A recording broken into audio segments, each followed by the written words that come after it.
5 seconds to go.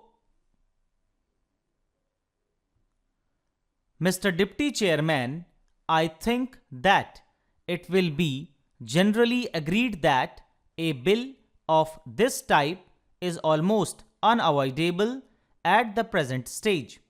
There may be differences about some measures and also about the extent to which the government proposes to go. That some fiscal control would be necessary at this stage when we are having development programs on a very large scale, a good part of which would be financed through deficit financing will, I hope, be uncontested. I think the fact that in the second 5-year plan, the greatest emphasis has been placed on heavy industries, especially on the production of certain types of capital goods, lends further force to an argument of this type. I am aware that the second 5-year plan has also provided that there will be an expansion in consumption, but I have no doubt that the greater emphasis on capital goods will result in at least a temporary shortage in consumer goods, and this may lead to further inflationary pressures. To a certain extent, such pressures have already been felt.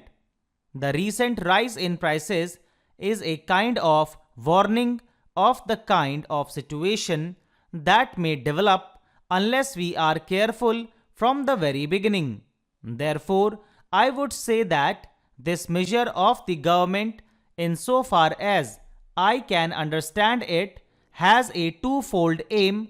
On the one hand, to increase the capacity of the Reserve Bank for creating money by note issue, and on the other hand, to put up restrictions on the creation of credit by private banks. The first aim is intended to ensure that the money that is required for the economic development of the country will not be lacking. The second is to see that unregulated creation of credit by private scheduled banks will not create situation whereby inflationary pressures would become too great.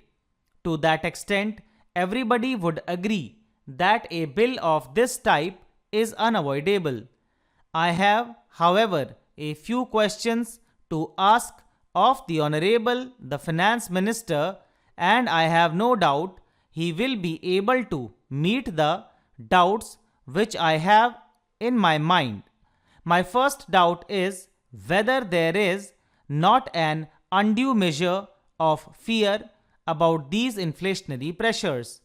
In the second plan, there is an uncovered gap of rupees 400 crores, and there is also a proposal to have rupees 1200 crores of deficit financing, and so we may say that deficit financing would be of the order of rupees 1600 crores, because after all the uncovered portion has to be met somehow or the other.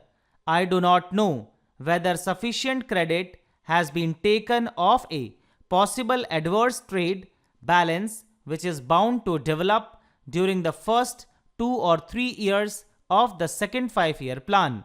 We are going to industrialize on a fairly heavy scale, and as we import machinery on a large scale, an adverse balance of trade is bound to develop. This adverse balance of trade will, to a certain extent, act as a check against any inflationary pressures.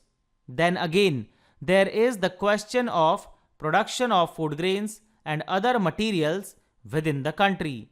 Our economy is an expanding economy at the moment, and I think that by the end of the first year of the second plan, or sometime during the second year of the second plan, many of the measures which were undertaken during the first plan will start yielding results. Many of the major irrigation projects will give full dividends and the production of food grains in the country is bound to go up. As the production of food grains goes up within the country, it will again be a check on inflationary pressures. Also, some of the industries which were established during the first plan will start yielding results. From this point of view, I would also like the Honorable Finance Minister to consider whether the pattern of deficit financing which has been adopted in the second 5-year plan is sound or may require some modification. To my mind, it appears that the decision to put the maximum amount of deficit financing in the first year of the second 5-year plan is not appropriate. Perhaps it would be a wiser thing to put the maximum amount in the second year of the second 5-year plan, because by that time the factors which I have mentioned just now will have come into operation. There will be more production of food grains within the country. Some of the results of industrialization during the first 5-year plan will begin to be felt, and as there will be a larger volume of commodities of every type in the country, a larger dose of deficit financing in the second year of the second 5-year plan may prove a more salutary measure than the decision to have the largest dose in the first year. There is another reason why I am a little apprehensive of having the biggest dose of deficit financing in the first year of the second 5-year plan.